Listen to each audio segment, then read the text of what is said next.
আমরা border guard Bangladesh, অনেকের প্রশ্ন থাকতে পারে যে আমরা তো সীমান্ত রক্ষার দায়িত্বে কেন আমরা এই প্রশিক্ষণ করতে যাচ্ছি।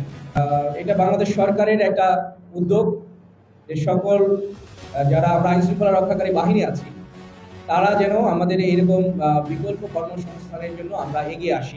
তারা এই প্রশিক্ষণ করে স্বাবলম্বী হওয়ার জন্য এগিয়ে আসছেন। এটা অত্যন্ত মানে আশাব্যঞ্জক একটি মানে আমি বলবো যে উদ্যোগ, এবং তারা এই তারা উৎসাহ দেখিয়েছেন। আমরা তাদের সাথে আছি।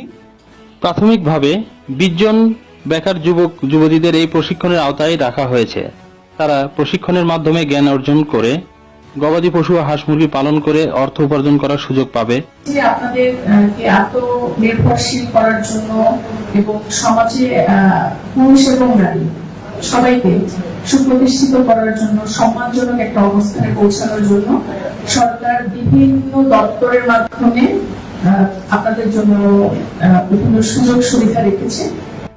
বর্ডার গার্ড বাংলাদেশ এর ব্যবস্থাপনা গবাদি হাঁস মুরগি পালনের ওপর এই প্রশিক্ষণ অংশ নিতে পেরে আমি খুবই আনন্দিত। এই প্রশিক্ষণের মাধ্যমে আমরা সামাজিক উন্নয়নে সহায়তা করবে। আমাদের স্যারেরা যেভাবে যত্ন নিয়ে প্রশিক্ষণের প্রস্তুতি নিয়েছেন তার জন্য আমরা বা আমাদের সকল প্রশিক্ষণার্থী প্রতি